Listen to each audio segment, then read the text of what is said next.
What's up, guys? Welcome to TMG Podcast. This is actually last week's episode. If you want today's episode, that'll be on our Patreon right now. You can get it a week early if you contribute. It's patreon.com/tinymeatgang. So thanks if you do that. And if not, enjoy this one. Peace.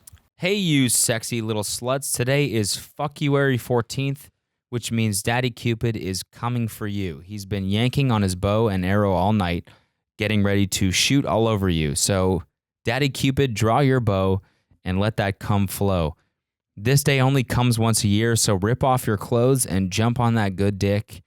Saint Valentine is the sluttiest saint there is, so spread your holy Bible wide to take everything he's got.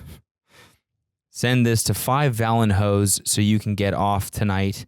If you don't, you'll be stuck without chocolate or long, thick plowers for the next 69 years. Damn, I just nutted right there.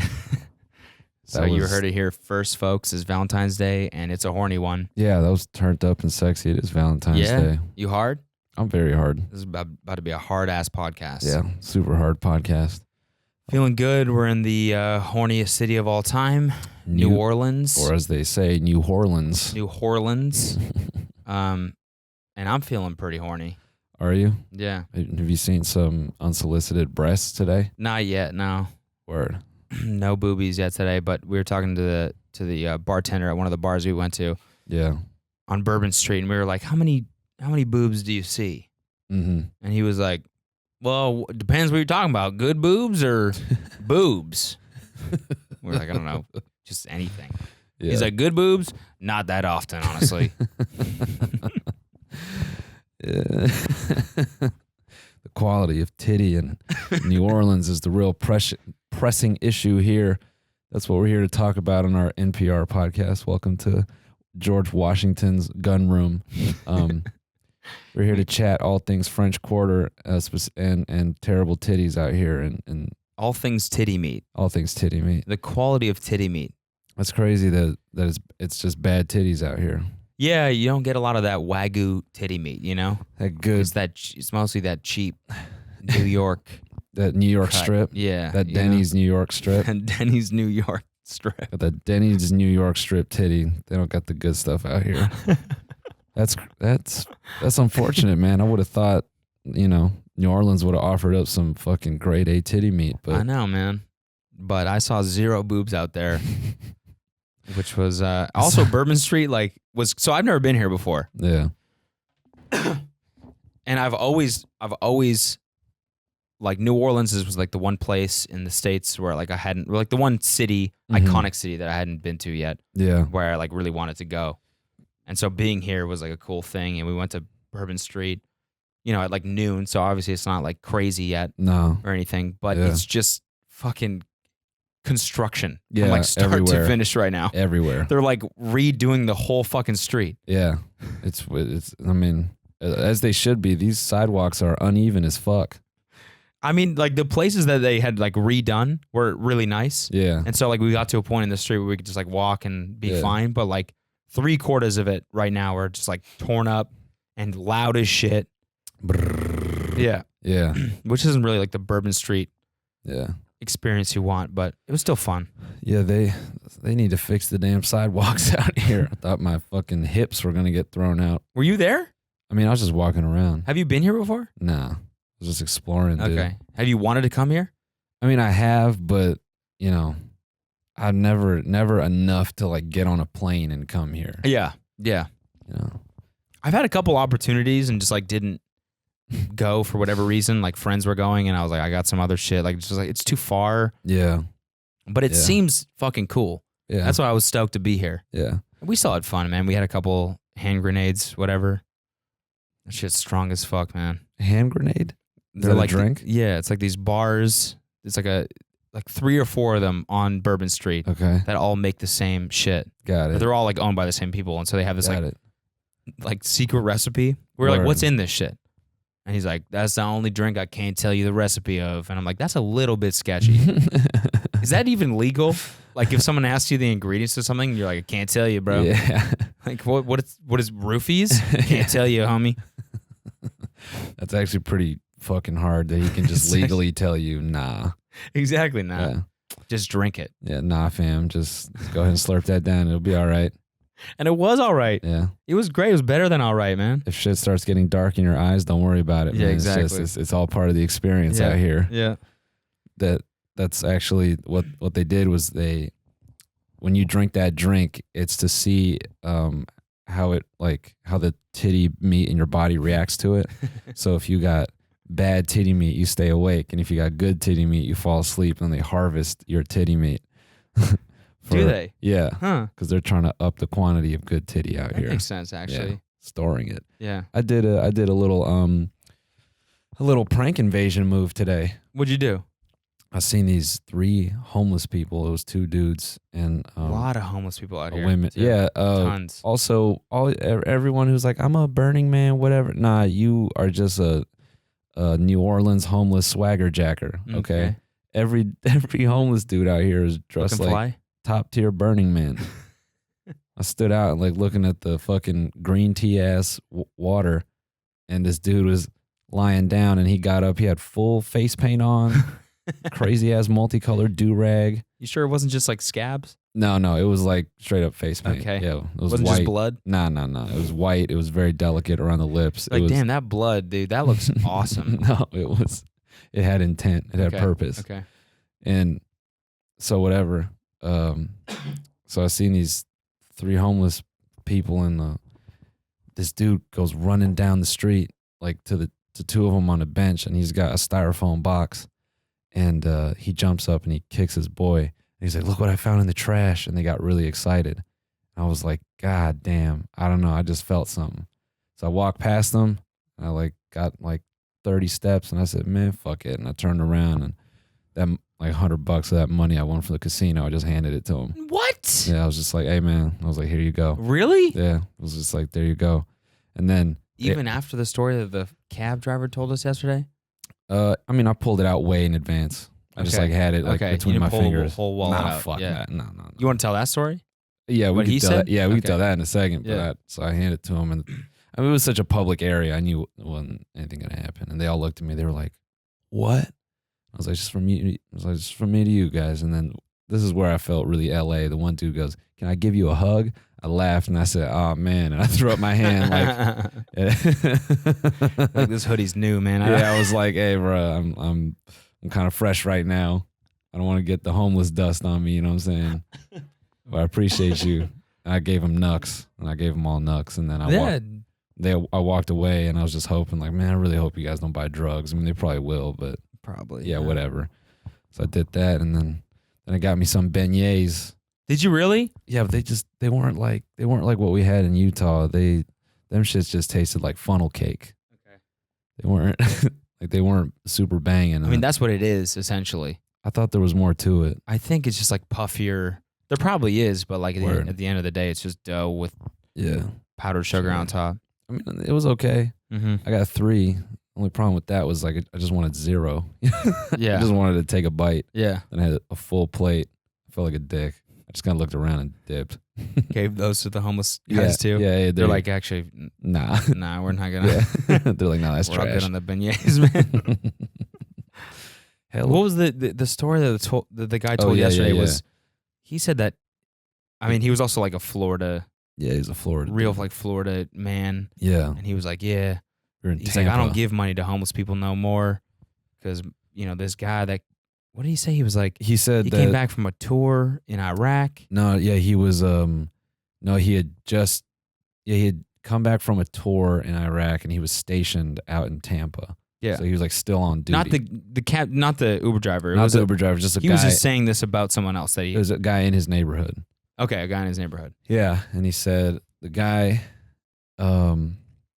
he had moved down here. He had been here like a week, and some homeless dude came up to him and said, "Can I have some money?" And then the dude pulls out his wallet and he pulls out some money, and a bunch of crackheads came out of nowhere and they all beat him to a pulp. They To a beat, coma. Yeah, they beat him into a coma because they saw that there was money in his wallet, and I guess the dude pulled through, but yeah, the dude was like, "Yeah, so I don't give money to the homeless anymore." I was like, "Damn, these crackheads fucked it up for everybody." I hope they're listening to our podcast. And they're like, that's why they don't give us money anymore. Yeah, exactly. Yeah. Why you gotta beat someone to a coma? I don't know, man. Just take the wallet and They're probably, leave. I mean, they're probably on, crack doesn't, I don't think you're reason. I've done crack. It's like a pretty reasonable. Yeah. I'm a reason. It's a reasonable drug. He's a reasonable guy, even on crack. I mean, exactly. reasonable crackhead. So, is that even such a thing? I mean, I don't know, man. Out here, it's like bath salts and shit, I think. Is it? Probably. I don't know. Isn't it like Florida and New Orleans? Like isn't that? I don't know. I don't know. But man, The dudes I saw, though, were looking pretty rough. fly. What do you mean? Pretty fly. Who? You were talking about the Burning Man? Oh, yeah. Oh, yeah. Swagger? Yeah, the homeless people out here are they don't lack, man. Mm-hmm. They're zooted. Mm-hmm. Even the girl that was with the two other dudes that I gave money to. I mean, she looked like she was at a Beetlejuice. Like her whole getup was crazy. She had like these black and white striped socks with a bowler hat. It was fly. It was some like East LA shit. This dude came up to us. We were eating po' boys. Yeah. And we're sitting at the table like closest to the doors, and there's no door, so it's just like open to the outside. Yeah. And this homeless dude comes up and just stands in the door and looks at us and goes, "Hey, when you guys are done, if you don't finish your food, can I have it?" And we're like, "Oh, sure." And then he just stood there and watched us eat. Whoa. In the door. Nice. And so we're kind of like, okay. If you, well, we'll give it to you, but like, you want to. Nobody likes to watch. Yeah. Nobody likes to be watched when they're eating, I guess. I don't know. And we gave him some food and we walked away, but it was just like. You wasn't playing any games, dude. Yeah. See, that's a reasonable crackhead right there. Exactly. That's what it is. Just fell out of the sky. He's like, you said yes. I'm going to make sure you do it. Oh my God, dude. That's a reasonable ass crackhead right there. Reasonable shit. I just want to start calling people. They do something I like. You a reasonable crackhead. Excuse me, sir? You're a reasonable dude. You're a reasonable dude, yeah. Thanks, bro. Man, what else did I see today? I mean, I didn't walk around too much. What the fuck did I? Those hand grenades, man. Is that the name of the drink? Hand grenade, yeah. I'm never drinking anything that sounds like a gun or like a weapon. What the fuck? It's pretty hardcore. They come with these like little. It's not hardcore at all. It's like the sweetest, most drinkable drink ever. Hand grenade, Irish car bomb. What is? Yeah, exactly. What else is out there? Anyway, they came with like floatable, like these like little grenade toys that like float on top as you drink it. And they come in these like lime green cups, and then you throw the grenade in this like net on top. It's like an experience. Okay. It's a full on. You buy this drink. You're not buying just a drink. Yeah. It's a full on experience. Yeah. And it was great. Man, I don't know if I'm just a numb person, but I can never with alcohol like something like that. I just drink it and then throw the grenade and feel nothing. What do you mean? Like I would just drink it and go boop, and then I'd be like, all right, now what? I don't know. No, now you say, okay, let's do it again. That's the point. That's why you drink. Is that it? Okay. Yeah. Okay, got it. Man, yeah, I was just watching this video on fucking Frank Ocean. Crazy, dude. So what's the deal? All right, so I know there's probably a deep Frank stan. Oh, wait, hold on. Before I jump into that, let me just make a quick backpedal. So remember I was talking about the girl who like died in ICE custody? Yeah. All right, and I prefaced very heavily that I didn't have all the facts, so someone gave me a correction, which was ICE beat the shit out of her. No. Okay, jeez. What? Sorry. No, I guess she was in critical condition, and then while in ICE custody, she passed. So I don't know why she was in critical condition. So it wasn't like she was held up in a cell and then they starved her to death. It wasn't like that. So just want to make a quick edit there.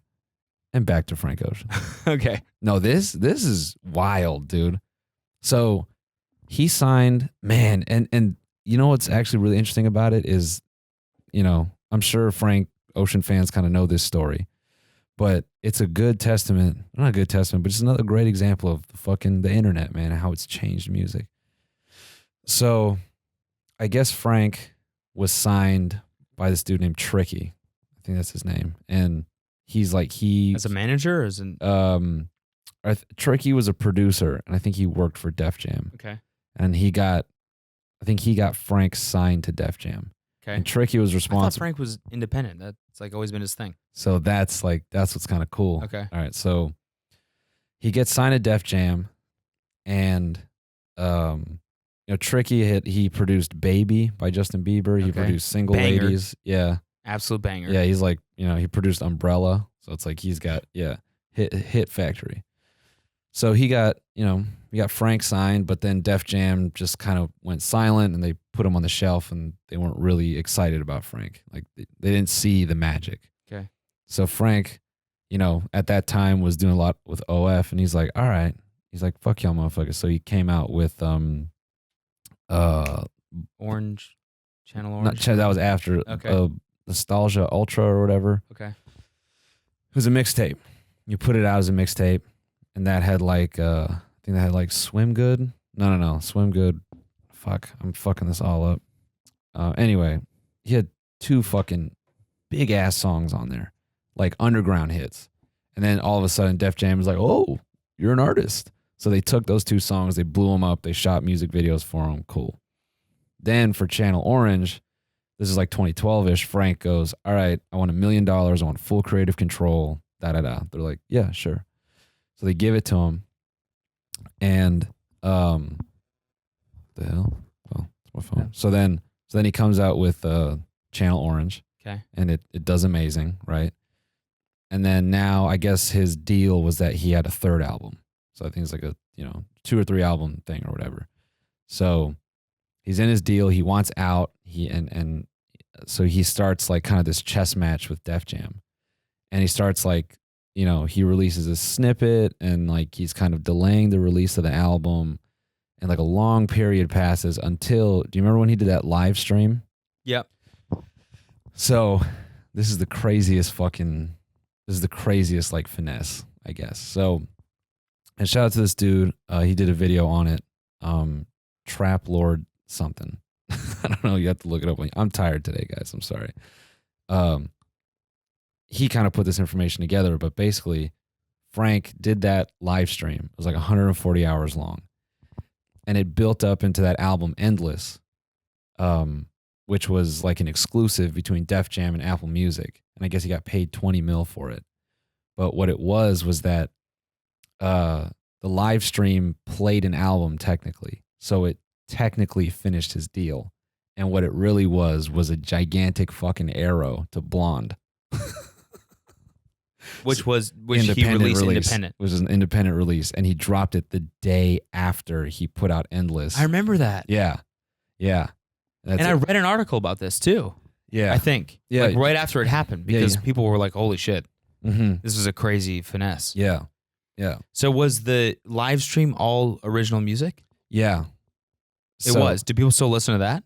I don't know. So that's the thing I didn't get a chance to look up afterward. But I guess A$AP Rocky on a radio interview was talking about how they're like, yo, Frank pulled off the greatest finesse on Def Jam and no one talks about it. And this dude basically dug up that after that, the Def Jam CEO was like, no more streaming exclusives. Because Drake got 20 mil, someone else got 20 mil. So you could assume Frank probably got in that range. And then after that, he's like, yeah, we're not doing that anymore. Because he fucked him over. Because once he got the money, it was like, it was just like a straight up payment. Like, okay, we'll pay you to have exclusive rights to this album. Okay. And he goes, cool, I'll take the 20 million. I'll do this live stream. It's going to be really weird and artistic. And what is a streaming exclusive? So that whole thing you can only find on Apple Music. The Endless album. Gotcha. It's only on and Apple it's still Music. on there. Yeah. Oh, it is. Yeah. Okay. The dude said that the only other place he could find it was Pornhub. Which yeah, of course. You can find anything there. Yeah. I mean, yeah. So yeah, and then he did Blonde independent, and Blonde got fucking did numbers, and Endless did like next to nothing. I guess he said for the label, Endless earned them like $150K for the 20 mil that he got. is that like commendable though? Is it? I don't like when people say finesse as if it's like a positive thing. Is that like when you're like when you do a deal with someone, like the deals are structured where it's like we'll do 3 albums because we believe that you're on this trajectory and we'll help you get there. But then, when someone is like so poppin', I guess, or whatever, where they're like, okay, well, I could just do this independently, and like Def Jam doesn't have to take all these royalties, and they pull something off like that and basically scam a business out of that. Not that I'm on the business, not that I'm on like Def Jam side or label side or like corporation side at all, but like that's the reason why people do deals like this. Yeah, I mean, I think... And isn't it like kind of just like scamming someone out of... Like, you'll never do business with these people ever again. No, and I think... Or I feel everyone else in the music industry is now like, well... Not that he needs it, but like he's one of the only people in that situation where like he can do that sort of thing, which I guess makes him kind of like a legend. Yeah, I mean, I think what's commendable about it is that I don't know, maybe it's not commendable, but I understand that if you sign to a label and they put you on the back burner, he signed in 2009, bro. And that whole thing was in 2016. So 7 fucking years. In 7 years, he only got enough steam to put out 1 fucking album. I don't blame him for being like, you're going to do what now? You're going to give me the money, give me a chance to run away? Cool. Fuck you guys. Yeah. So I don't blame him. And you hear that shit from artists all the time about how they sign to a label and then they don't do anything for them. Yeah. So or labels fucking people like Lil Uzi Vert.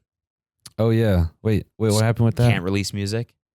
Is that what it is? Wanted to release music. Yeah, he's like wanted to release his album forever, and they just like because his streaming numbers are too big on his last album, so they're just like delaying the shit. And I'm pretty sure it's like completely done, and so he has to he's forced to like leak his own music basically, which nobody makes money from. Is that why he's retired? I think so. I mean, I think him. He's one of the first people to come to mind, but it's also like other artists that are just totally like their label is in control of everything, and they're like, as a creative person, you're like, I want to fucking get this shit out. Yeah, I made this shit.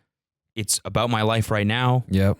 So people should be hearing this, and their labels are like, no, this doesn't make sense on a business level. It's just man. Yeah, if you got your own platform, there's no reason to That's play gotta that be game. so frustrating, man, to be under a contract that you signed 6 years ago and you were just starting out because you had no idea what the fuck would happen. It's probably only cool when you're like a really big artist because they give you all the steam. They're plugging your shit everywhere. They're making sure you're getting all that play and all that press. All those tools that a label offers, it probably comes out in the nicest way. That's what I'm saying. Yeah, but for everyone else, it sucks dick. So, is it commendable? I mean, yeah, you could definitely argue it's a scam, but that's what a finesse is. I know finesse is like used in a positive connotation. Yeah, it's got a positive connotation. But that's. But yeah, I mean, yeah, I don't know. I look at finesse as like you use that word when it's deserved. Yeah. Oh, he did this to me, so I finessed him out of that kind of shit. Yeah. I mean, if you outsmarted all of these label execs, then yeah, awesome. It's a finesse. Yeah. For sure. But like, I'm sure none of them are sitting there being like, fuck, we got $15 million that this dude just like finessed out of our company. Like that's our jobs on the line and shit like that. Yeah. Oh yeah. Again, not that I'm defending fucking the label shitty like execs and shit like that, but because I know they can suck ass. But I mean, yeah, but it's just crazy. How the fuck is 6ix9ine releasing music, man? Dude, so what, he did a song with Lil AK or whatever? Fucking Academics, yeah. So whack. Was it a good... Wait, I gotta listen to this. Can we just like... Yeah, whatever. Play it real quick? So whack that... I mean, first of all, I don't give a shit about 6ix9ine, but it's so whack that Academics as a person is so lame. Like, how are you gonna sit there and be an all the way a fed and a fake ass friend, and then like you were using him, you're pimping him out while he's in jail to release music? It's how has no one fucking punched the shit out of this dude? He sucks, dude. He fucking sucks. I don't get it. Actually, I do get it. He's like the goddamn. He's the. Can I listen to this real quick? Yeah, put up on the mic.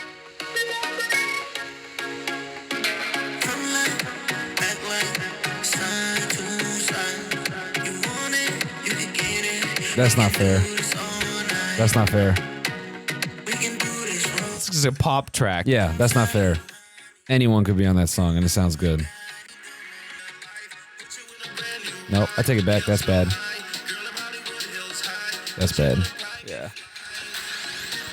You know what? It's got like the same artwork and shit. Like, Yeah. So lame, dude. it's so whack, dude. Do you think he like called him in jail and was like, yo, is it cool if I release this? I mean, of course. You think so? I feel like he Yeah. would just be like, yeah, fuck it. We made it. Release it. Nah, I think he definitely got him to clear it, but it's just hitting me now. Academics is the motherfucking Wendy Williams of hip hop. Who's that? Wendy Williams? Yeah. She's just a gossip ass fucking talk show personality. She's so lame, dude. So lame. She oh my god, you could go on forever. You could look up all these shitty things she's done. She sucks, dude. Really? Yeah. Like I think it was Method Man, his wife had cancer. He didn't tell anyone. It was like a super under the rug thing, and she just like got on national television and was like yapping about her treatment and all kinds of shit. Jesus. Yeah, I mean there's more detail to it, but he was just kind of like, who the fuck are you, man? Like, she's like, we're dealing with this privately, and you just take it upon yourself at fucking 10 a.m. on Thursday to be like, so guess what the tea is, sis? Method Man's wife, da-da-da-da-da. She's that lady who had that viral clip of her like passing out with the Statue of Liberty headband. Never seen it. Bro, you definitely have. I've probably seen Definitely have. I probably She's have. just like on live TV. She's like, blah, blah, and she passes out. Like blacked out. Anyway, man. Yeah. Yeah, Lil AK fucking academic sucks ass. It's crazy. I'm trying to get caught up on music. It's crazy how... Dude, the YNW Melly stuff? You see that shit? Yeah, whoa. What the fuck, dude? Whoa. Okay, so fucking... Whoa. So, whoa. one of the Reddit posts about 6ix9ine, Yeah. someone commented rap career speed run. Okay. And I laughed so hard Oh, at yeah, that. yeah. It's hilarious, Hell right? yeah. One of the comments today on the YNW Melly thread was, wow, he beat 6ix9ine speed run. I was like, damn, that's... I mean, it's funny if he... Wait. Tool assisted. Nice. Just a joke. 2 people died because of this fool. But Yeah, but like, if he did it, if he did it, that's fucked up, dude. Oh, dude. There's a post, man, right after... Okay, so this guy, YNW Melly, Yeah. who blew up in the past like 3 months, Mm-hmm. like mainstream wise, did a song with Kanye West. Mm-hmm. Now just got arrested today for killing his 2 best friends Staging it like a drive-by. and then staging it like a drive-by. If he did do that, man, and there's a post of him being like, yo, like the day it happened, being like, yo, my 2 brothers died. Their mamas are crying right now. Like, they're my mamas too, or some weird shit where he was like, or I'm their mama as well, or some weird shit where he like brought their mom into it. Damn. If he did do it, man, Oh, he's cold-blooded. that's Satan level shit, dude. Yeah, that's evil. That's evil. That's Why would you post that? I mean, wow. Yeah. Wow. Wow. For what? To jump his career off? For what? I mean, I don't know. That's so fucked, man. I can't even comprehend. I mean, I comprehend like people get set up, I'm not from the streets, but I know you hear about it. Like people get set up. That's a common theme and things that, gangster rappers talk about is like people, your homies plotting on you. Mm-hmm. But god damn, to execute and become a public figure. And it's ugly. It's ugly.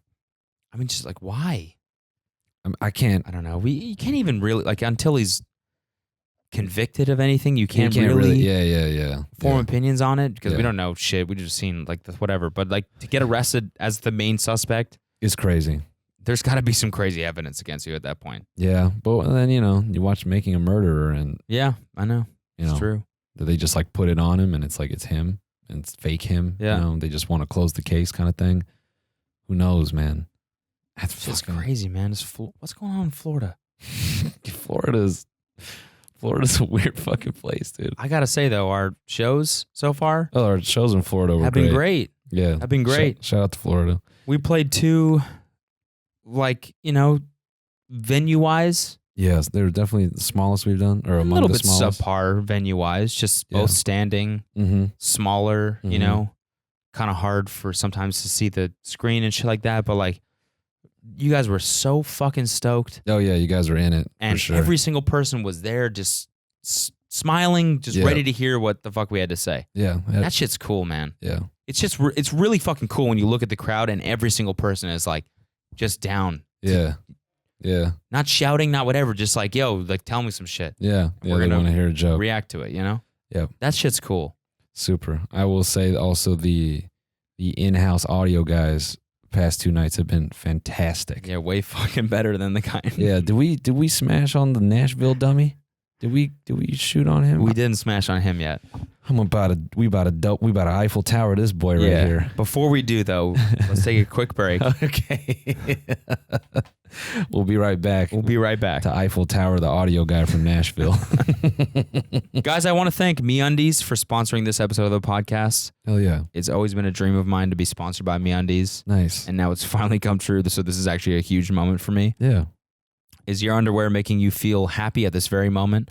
Wouldn't you like to be wearing underwear that is so soft that you feel like you're making love to an actual cloud all day long? That's awesome. Well, I've got one word for you, MeUndies. Yeah. Okay, listen, MeUndies uses the coveted micromodal fabric, which is a full 3 times softer than cotton. It's soft as shit, dude. Okay? Is that German engineering? That sounds intense. Probably. Something like that. You can choose between classic colors to adventurous prints. Prints like significant otters, plant babies, and shamrocks. Those sound fun. Plant babies. Yeah. Yeah, little Bulbasaurs on your balls. I'm really curious about those Bulbasaurs. Nice. Thank you. I'm curious about the significant otters. Yeah. It's also the go-to for the softest loungewear on this side of the Mississippi. Hang out in their super comfy lounge pants and onesies. Yes, MeUndies makes onesies and they're incredible. Nice. MeUndies has a great offer for our listeners. For our first-time purchasers, when you order MeUndies, you get 15% off and free shipping. So go to MeUndies.com/TMG. That's MeUndies.com/TMG. You're listening to the Tiny Meat Gang podcast. You definitely need to get some underwear. Do it, man. I've actually wear MeUndies all the time. They're fucking awesome. I love them. So go cop you a pair and make love to a cloud. We also want to take a moment to say thank you to Stamps.com for sponsoring this episode. You know something crazy? What's crazy? Postage rates have gone up again. Again? Again. You don't say. Yeah. That's actually kind of a big deal. But thankfully, Stamps.com can ease the pain with big old discounts off post office retail rates. Okay? With Stamps.com, you save 5 cents off every first class stamp and up to 40% off priority mail. That's actually a big deal. The kind of savings really adds up, especially for small businesses. Plus, Stamps.com is completely online, which saves you time, no more inconvenient trips to the post office. That's what we use to send out the posters, and let me tell you, it made life so easy. It really did, honestly. You can import CSVs, so I know a lot of you creatives out there trying to start clothing lines and little stores online and stuff. Stamps.com, excellent solution. Stamps.com brings all the amazing services of the U.S. Postal Service right to your computer. It's faster and more convenient as a way to get postage. You just simply use your computer, print out the postage for any letter, package, any class mail, anywhere you want to send. And the mail carrier picks it up. They come to you. No more lugging it to the post office. No more hassles. Wow, I didn't even know that. Why didn't I use that? Stamps.com not only saves you time, but it saves you money as well. Stamps.com is a no-brainer for small businesses. And with all that time you'll save not going to the post office and all the money you're saving on retail rates, why wouldn't you start? It's no wonder that over 700,000 small businesses use Stamps.com. So head on over to, drum roll, please. Stamps.com / There's no slash here. No, seriously, if you're interested, head on over to Stamps.com, click on the microphone at the top of the homepage, and just type in TMG. There you go. Stamps.com, hit that microphone at the top of the page, type in TMG. you're going to get a 4-week trial plus free postage and a digital scale. Send some shit. Yeah, so get out there, get the bag, start saving money, and start sending out your products, baby. Stamps.com. All right, it's time to Eiffel Tower this guy. It's going to be hard to like fully explain what he did without like ruining part of the show. No, I can do it. Okay. All right. Okay. No. All right, Jesus. No, Flex. it's, Go for it. It's very straightforward. So on stage, and this is just such complaining about nothing, but Is it though? I mean, no, it's not. It's not. It's not, man. Like when we're this shit matters. Yeah. On stage, our show is very simple. It's a comedy show. There are 2 microphones, and they just need to be up and live at all times. Okay. There's no music. They need to hear our voice at all times. Okay. And what's crazy is that at 90% of the venues, it's totally doable. Yeah. Totally doable. Yeah. But there's a 10% where there's always a dude that they call front of house, and he manages the audio from the crowd side. Audio. And if sometimes they're listening with headphones, or like they see something, they pick up a weird feedback and they make changes on the fly. This guy decides that for whatever reason he thinks there's too much feedback, which there wasn't, and he was given strict instructions. Regardless of what you think, just leave them live. Okay? Don't do anything.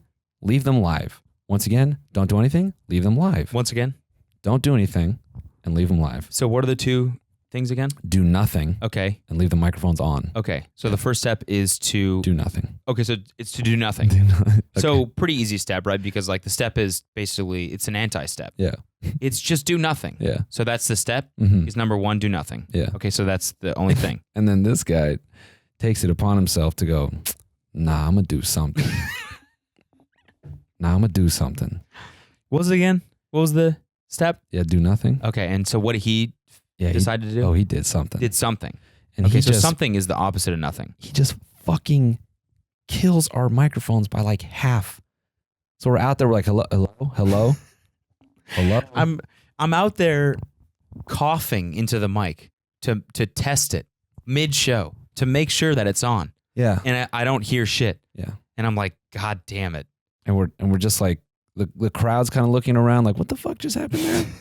They're all... Because I had a feeling. I'm like, I feel like this isn't on. Yeah. And I cough into it. And sure enough, but we're already like in the show. Yeah. What are you going to do? What are you going to do? Okay, you just got to fucking go for it and see if your intuition is right. Yeah, just keep Sure going. enough, it was. And the shit was off. And that's not the first time it's happened to us. We've had, our fucking, at the Columbus show, not the Cleveland show, the Columbus show, we walk out there and we grab our mics, we're like, yo, what the fuck is good? And they're just not on. I'm like smacking the mic, and I look at Tom, and he like looks at the front of house guy. He goes, oh, sorry. And he puts them live. How do you forget that? It's the one thing. It's the only thing. And when I say there's no music, what I'm getting at is like, we're not a fucking band. Okay. He's not having to engineer shit on the fly. Just, they're on stage, microphones live, go to sleep for an hour. Mm-hmm. You couldn't do that. That's the craziest shit is that he came up to us afterwards in the green room, was this like, is yo. the Nashville guy. Yeah, the Nashville guy, and was like, yo, thanks for an easy night, boys. And we're like, thanks for. Like, well, clearly it was a little bit too easy for you. Yeah. Yeah. Thanks for the creative night, fellas. Yeah. Yeah, I got really tricky up there with the levels. Yeah, you did. Don't ever do that again. Yeah. Yeah, and it's crazy that at some of these bigger shows, these bigger venues where you would expect sharper staff, it's the sound guys in Florida with 300 cap rooms that are the most attentive, the most logical. Like they're paying attention. I mean, that guy like just straight up was like, just knew exactly what we needed the whole time. Mm-hmm. He was like, it took nothing. Mm-hmm. We were like, he knew what we wanted before we even said it. Didn't have to say anything. Exactly. He was just smart. He fucking knew what we were going for. Yeah. He got it. Yeah. And we didn't, like, it was flawless. Yeah. Amazing. The whole time. And it's one of the, and like, this is one of those jobs where you don't notice it when it's good, but when it's bad, you notice it. Mm-hmm. It's all kinds of weird shit. You know, like we use these monitors on stage to hear our voices because the feedback is weird in the room. So like we need those monitors up front to like gauge what we're doing. We're not like sexy with the in-ear stuff, But sometimes those things like squeal, they have buzzing, and the front of house guys at like other venues are just like, yeah, whatever, man. Yeah. Yeah, it's just a little buzz, dude. You'll get over it. And I heard it buzzing, so I turned all the mics off. Like, oh, that's great. Yeah, no one can hear us though, but thank you. And you're just up there, and you just might hear like zzz the whole time you're talking, and just no one else hears it, so you feel crazy up there. But yeah, so fucking. Then what's crazy was after he goes, "Thanks for the easy night, fellas." Then he goes, "So what's the deal with this thing called TanaCon?" And I'm like, dog, I remember that. You just ruined our night, and you are not about to sit here and be like, educate me on TanaCon. Yeah. Use the fucking internet, dude. It's just such like a, it's such a, as soon as people say, oh, it's two YouTubers coming through, people are like, all right, this is going to be a shitty ass show. Yeah, everyone has most definitely written us off. You can tell the guys who write us off. Right away. Yeah, they don't think we're going to try to put on like an actual comedy show. And then, but it's a great feeling when we go out there and we do stand up material, and the sound guys that look like they're taking a dump are laughing, and the bartenders are laughing. Yeah. That's such a great fucking feeling when the venue employees are laughing and they come up to us afterwards and they're like, "Yo, boys, that was actually really funny." Yeah, we get a lot of nice feedback from those people, and they're like, "Oh shit!" But I think it's mostly because they set the bar so fucking low. Yeah, which is great because we don't. Here's a funny story. Okay. From yesterday's show. Uh-huh. So we're in Tampa. We do the meet and greet. Yes, we do. And there's always usually probably 2 on average moms that come through the meet and greet. Yeah. That either are just with their children or are fans themselves. Oh, actually, most of them probably have been fans themselves. Yeah, most of them So their kids will be like, hey, this is the podcast I'm listening to in the car. And the mom will listen to it and will be like, this is actually really funny. I'm going to come to the show with you, which blows my fucking mind. That's even a thing. It's really dope. Let me shout out to fam. I mean, this happens it's pretty funny when there's a mom with her daughters last night when they all are drinking age. Yeah. Like that's been a weird thing where like the mom and the 2 daughters will show up and they're all drinking like, oh, we're so excited. Like it's girls' night with their mom. It's kind of cool that it's cool as fuck, we man. can put that out there. Like the mom will go and take the picture herself, and then she'll be like, "Can I also get a picture?" Which is and we're compliment. like, "Really? You want?" And then she's like, "Yeah." Of course. Shout out to our boy in Atlanta, dad with his 2 kids. That dude was dope. Yeah, his kids were like 12 and 15, and like he fully like listens to the podcast. And 12, man. Yeah. 12. Yeah. A 12-year-old sat front row at this fucking show where we're talking about our dicks for 45 minutes. I mean, it's not the whole show, but it's something. I'm exaggerating a little bit, but I mean, it's like man, if you feel weird because you don't know just like what the relationship is, but I guess. Oh, at 12, I was on rotten.com, so I can't really blame a parent for being like, yeah, it's the internet. Like, well, didn't he send you a message afterwards? Yeah. So what did he say? Yeah, he was hilarious, and I'll read this real quick, and then I'll tell the story after. Yeah. Yeah, because it's like the total inverse. This dude was super cool. And he, what did he say? Where you at, bro? Internet in here is just straight doo doo. He goes. At the rush of sounding sugar gay. I just wanted to thank you and Cody for a really great show tonight in Atlanta. You made my night and killed it with my son and daughter. I enjoy listening to the podcast with the kids, but nothing will beat the real thing tonight. Hope the remainder of your tour treats you well. Keep up all the fun stuff. All 3 of us can't wait to see what's next. Cheers. God, that's so dope, man. Shout out to you. Yeah, for real. But then he goes, asterisk, risk, not rush. I don't get a rush out of sounding sugar gay, which is an explanation that is too long already. Sound sugar gay. I'm like, hell yeah, man. So yeah, I'm not going to expose his name, but thanks a lot, David. No, I'm kidding. That's not his name. Yeah, it was awesome. So we had this mom last night. Okay, yeah. So she comes through the VIP meet and greet, and she's one of the ones that's just like basically supporting her. And I like brought her kid there. And we always make a point to be like, so do you like if a parent comes through, we go, do they know about us? Yeah. And so we asked her, we're like, have you showed your mom anything? And most of them are like, yeah. I've seen you guys. I watch your videos. Like you guys are funny. Yeah. This mom was like, oh no, I have no idea. and we look at the daughter like, what are you doing? Yeah, come on, man. You got to preface a little bit. So we take a picture. The mom's like, doesn't want a picture or anything. Yeah, she's like, they go off. We don't see them. We do the show.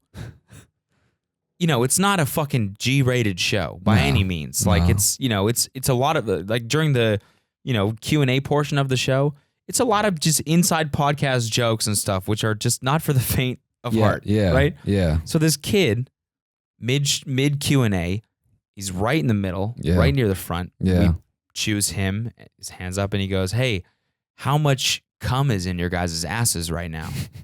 And the audience laughs, we laugh, and we're like, "Mine's filled to the brim." What's great is someone raised their hand and they said, "I don't listen to the podcast. Does that make me less of a fan?" And I said, "No, but you're going to be lost on some of these things." And then the kid goes, "How much cum is in your ass?" And I immediately point at her. I'm like, "This is what I'm talking about." So after the show ends, and we're sitting with our tour manager, drinking a beer or whatever, and he goes, "Yeah, I was sitting beside that mom during the meet and greet at the bar," and I was like, "Oh my god, what did she think?" Like, 'cause it's always like afterwards, you're like, "I wonder what the fuck they thought of that shit." Yeah. And he was like, she was just absolutely floored. She was like, "I had no idea that this was like all about like dicks and weed and all this stuff." And Matt's like, "Yeah, I mean, it's not, it's not like a children friendly thing or whatever." And she goes, "I mean, that guy just asked them how much cum is in their ass."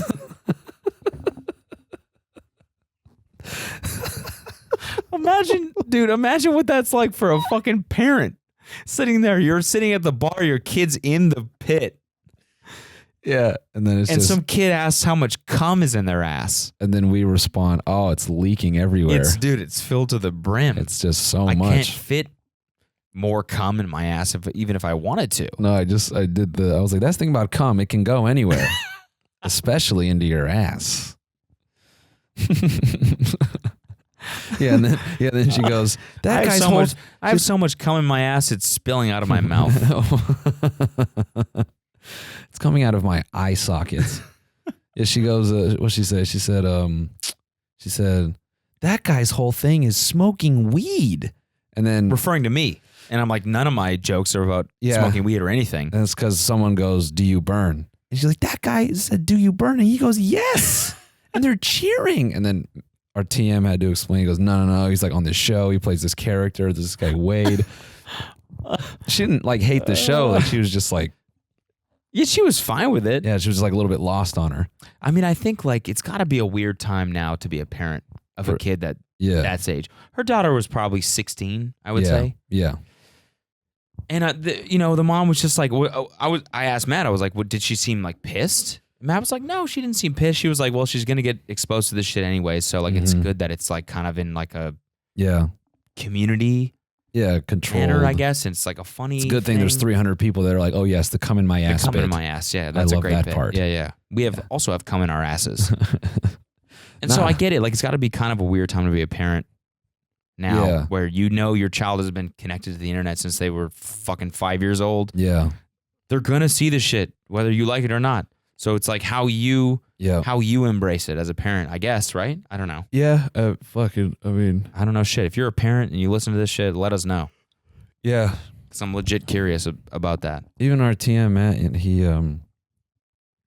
his son was hanging out with us in Philly. He's 2 years old, and he's completely, he's just aware of how to use a device. And I'm not trying to be one of those people that are like, he just knows what to press the buttons. He really like he takes our TM's phone and he looks through photos, like the Photos app, and he looks for videos and pictures of himself. And he likes to explain and tell you what he's doing in there in his like busted ass baby English, Like he finds a video of him dressed like a skunk and he's like, "A skunk, a costume." And it's busted ass baby. Yeah, whatever. It's just it's crazy. It's crazy. So you can only You're like it's you in a skunk suit. Yeah, it's called a costume. Learn how to say it, you fucking idiot. It's like one of my favorite. It's me. I know it's you. I can see it. It's one of my favorite stupid subreddits. Kids are fucking stupid. But I don't use Reddit or anything like that. Yeah, no, of course not. No. But dude, one of the guys who worked for the venue yesterday, his daughter was like 6. Oh, or yeah. 7 She was a fan. or 5, maybe Fucking- even like young as fuck, yeah. small as shit. I'm talking human, but like way smaller, small version of a person. And she was there the whole time listening to the show. And she came up afterwards, or the guy who worked for the venue came up afterwards and was like, "Yo, this is my daughter.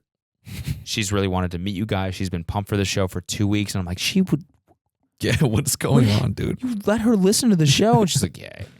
He goes, "She doesn't know what you guys are saying or anything, but her dream is to become like a YouTuber, and so she's been like pumped to see you guys get up on stage, and she wanted to meet you." Oh, there is a white mom who's ready to write a book on this shit. Yeah. Oh, they let their children listen to this podcast? Yeah. Unbelievable. I mean, she was like, I don't know, she cute as fuck, just like. Well, chill out, dude.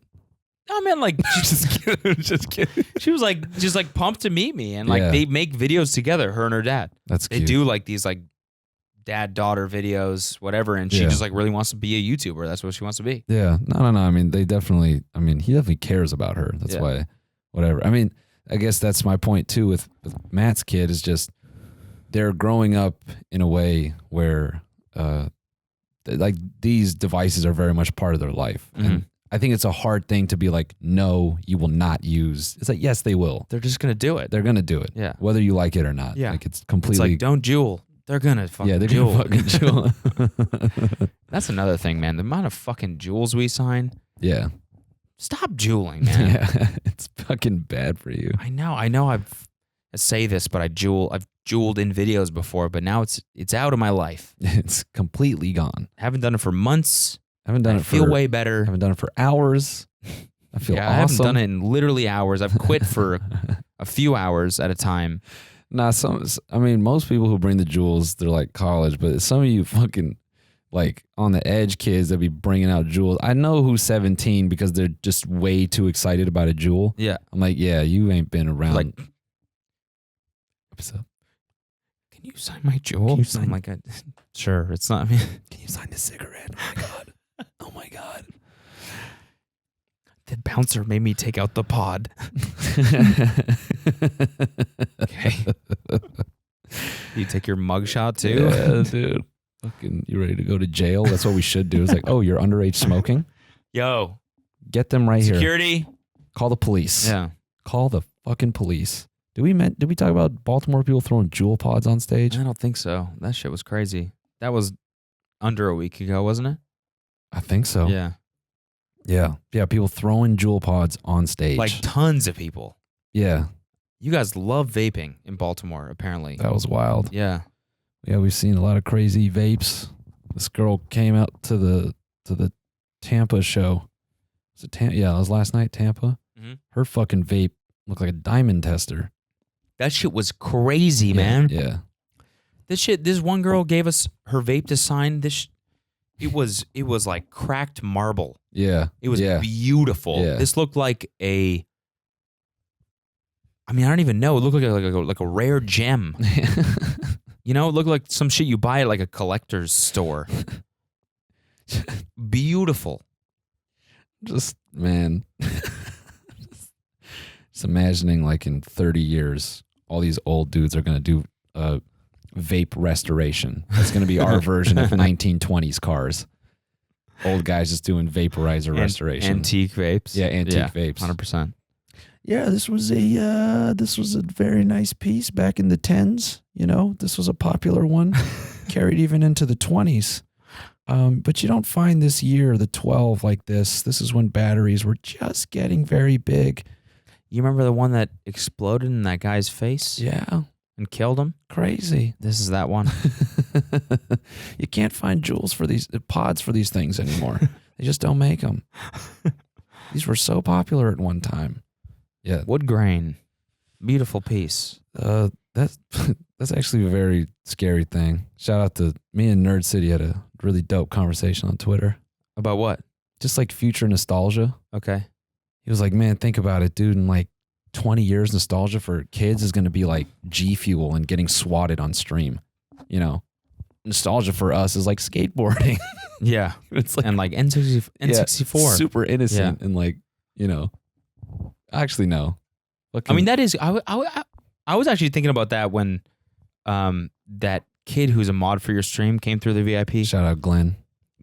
And he was talking about how his group chat, someone was supposed to come and didn't come and all this shit. And he was like, yeah, like our group chat. And I was kind of thinking about like how much group chats are like a social mechanism growing up now. Yeah. Like there are, 14-year-olds whose entire friend network consists of people that they've never met before. Yeah. Probably, right? Yeah, totally. It's all about group chats and Twitter group chats and whatever. People that they've met through their own networks. Yeah. Whatever their niche the is. Fuck they like, yeah. It's amazing. It's fucking crazy. It is super wild. People like meet up for the first time after knowing each other for years from these group chats, and they feel like they know each other. Yeah. It's I mean, that was the weird thing when me and Chili met for the first time. We'd known each other like 10 years. Yeah. And we had talked always on like game communication software. So we'd be talking, but we're not looking at each other, and we're like, this is fucked up. This is just like being on Ventrilo. Yeah. We just don't see each other. We have the same exact conversation. Yeah. It's man. It's just, that's crazy, dog. That's crazy, dude. Dude, that's crazy. That's fucking crazy. That's actually crazy. What's crazy is crazy? You gambled the right way last night. That is crazy. We both did. That's how I always gamble. Really? Yeah, in out. It's what the thing is?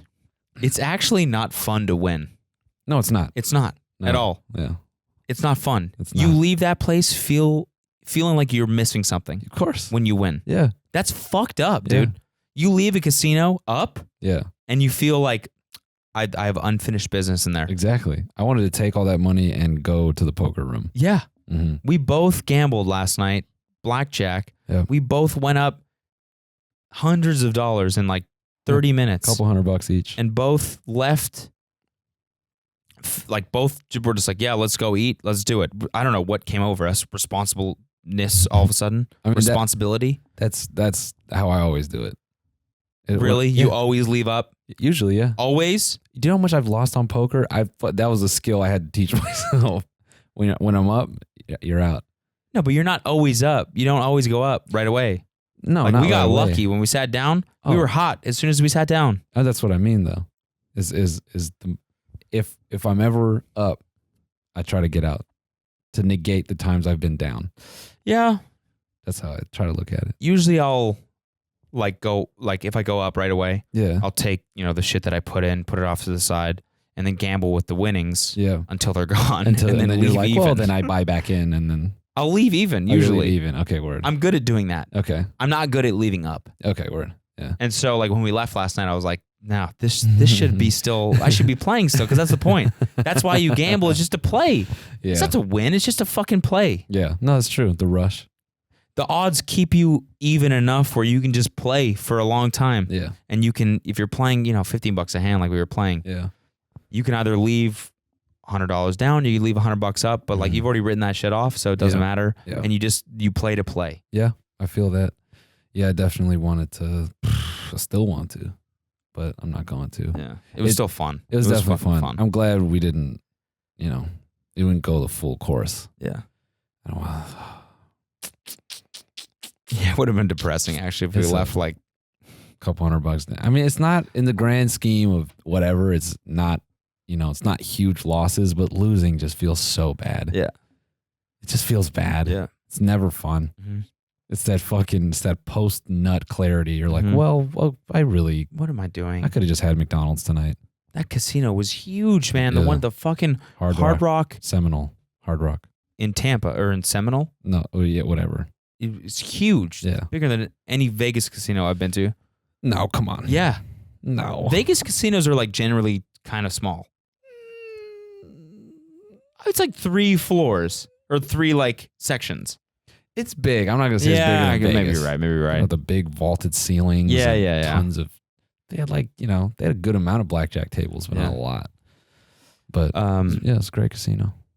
So I read an article today about Dane Cook's comeback. Really? Apparently. After being compared to him, how does that feel? I know. Glimpse of the future. Don't want to talk about that. Don't want to talk about that at all. For sure. But it's actually a really interesting article. So, what's his comeback? What's he doing? So he's going on tour again for the first time since 2013. Whoa. Yeah. Damn. And I don't know what kind of venues he's playing. Sure. I don't know. Like, I didn't finish the article, but it was a really interesting like breakdown on his like whole trajectory. Sure. Like from being on top of the world, he was making $20 million a tour. No way. $20 million a tour. No way. He got like the movie deals he was getting with the one with Jessica Alba and all that shit was like $4 million a pop. That's wild. And then Louis C.K. accused him of stealing jokes. And that was kind of like the start of his downfall. And even then, like people, it's actually interesting. Like Jerry Seinfeld and Chris Rock called him and were like, I love your special.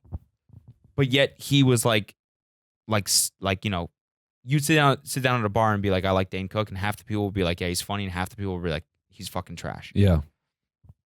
And it kind of like just went down from there. Mm-hmm. And he kind of like stopped touring and stopped doing anything. Yeah. And then now he's kind of trying to like come back, I guess. I don't know. And I'm just like curious to see. Yeah. Because he's got like a new hour of material apparently. Man. I mean, that's the thing I think I'm going to take away from this tour is after we do our 2-week run, I want to start up our bi-monthly live and like really get sharp. Yeah, we got to like actually work on live material. Yeah. Consistently. Yeah. I mean, but you know, it's been it's been really cool to see what we concepted work on this tour. And it's like going to be an ever evolving thing. And even today I was like thinking about a lot of new things. And I was thinking about how much the show has changed from the first day. I know we say this every podcast, but I don't know. You just definitely keep chiseling away at it. It'll be cool to see what it becomes like by the end of the year. Mm-hmm. It will, I think, be completely unrecognizable from the first one or like the first day. Yeah. So, yeah. So we're out here in New Orleans. Bus call is when? I think like 1 a.m., something like that. It's so cool. We're going back to Bourbon Street. Yeah? Yeah. We got to see it at night just to see it. Just to see some fucking titty meat, you know? Just to see that good old meat. Mm-hmm. Let's see here. Yeah, 1 a.m. call to Dallas. Isn't that crazy? Isn't it cool to stay in a hotel for the day? And not sleep in the bed when you paid for it. Mm-hmm. And then back to LA in like 5-6 days. Yep. And then podcast is going to be back to normal. Back to normal for a month. Back to our normal chairs, normal thoughts, everything. And it's not going to be just about sound guys for the whole fucking thing. No, we'll actually get these bonus episodes rolling. Mm-hmm. And then we go back on the road. Yeah. for 2 weeks. Yeah. We haven't yet announced the locations or dates or whatever, but that's coming up in the next coming weeks. Yep. We're coming to places like Maine and I don't know what else, but we're doing this is like the rescheduled New York shows and the New Jersey shows. So we're gonna do like Maine and other places around there. Asking about New York, that is coming swiftly, everybody. Swiftly and timely. And on time and swift. Yep. Anyways, guys, we're gonna rest up. We will see y'all in Texas and Arizona. Goddamn right. As we wind up the last leg of the tour. Unreal. It's already over. I know. It's fucking crazy, man. It's been 5 weeks now. Tom and I were talking about this shit, and we could end it on this, but he said, dude, touring is just one, it's not real life. It's a weird space you live in. That's one. Two, he says in a way like you're time traveling. Yeah. You know, like with how like you wake up in other cities and like you're not really conscious of how much time has like really passed, like 9, 12 hours, 14 hours, whatever. And then he goes, dude, this tour is over. It's basically March. And then when we go back out again, it's the summertime. And then if we go back out again, you're already in winter. Yeah. And so like, if the plan is consistent, we're about to just wash like 16 months, just like gone. I know. We're just going to wake up and it's going to be over. We're going to say, what the fuck happened? The craziest shit about this is that like, I thought before we like set out on this tour that it was like, you see all the cities on the list and you're like, oh, that city has good food. That city is known for this. That city's cool for this. And maybe we get to like try out all those things, right? You wake up in the city. You maybe go for lunch around the venue. you do the show, and then you leave. Yep, that's it. And that's it. You might as well not even have gone to that city. No, it's such a non-experience. Yeah, it's crazy. It's so funny how we thought it's how we were gonna do food vlogs and we're gonna have so much time We'll to film on the bus. film on the bus. We'll Yeah, for sure. exercise. Yeah. We're gonna do all. Yeah, I'm gonna run every day. I've ran one time since we started. I've gained probably 5 pounds. Yeah, I'm hitting the gym hard when I get back. Same. And I'm fixing my fucking neck. Maybe it's the last. Just one more thing. I'm gonna do a little update video on my YouTube channel, but I think I'm gonna have to give up editing for a little bit. Really? Yeah, my neck is that bad. So editing, but not gaming. Well, no, that too. Like I'm gonna have to change how I do that too. Like I got to do it Just standing. Change your posture. That's all it is. No, but it's still gonna take time. Like right now. Just move your desk higher. Sit straight up. There are ways to combat this. This isn't like a new thing. No, it's not that. It's the pain. Like right now, I feel pain like down my neck through my left arm. Okay. It's like a weird, like it's in my tricep. Yeah. I've never felt like it's pulling in my tricep. And like, even today, I would like look around. I try to look up at buildings, and it's just like, So, yeah. So I'm gonna have to. That's getting old, man. Yeah, that's getting old right there. That's getting old right there. Anyway. Well, I think this is growing up. So, guys, see you. I guess this is growing up. That's the lyrics. Is that it? I guess this is growing up. Yeah, I fucked that up. Sorry. That's not to say I'm gonna stop making videos, but I may not be able to cut them all. So we'll see. New episode next week. Thank you all so much for supporting the tour. Thank you. Appreciate it. We'll have those back to normal episodes next week, probably, right? Next week? No. Next Thursday, we'll be back. Excuse me. We have a show that day, though. Yeah, true. Well, the week after, normal episodes. And yeah. Thank you for putting up with us. Yeah, we appreciate you guys. And I know you guys like seeing the behind the scenes shit. So it's very cool to share this experience with you all. And we'll talk to you very soon. Thank you guys. We love you. TeamGpod.com if you want to get some merch. Yep. Peace. Peace. Peacetacles.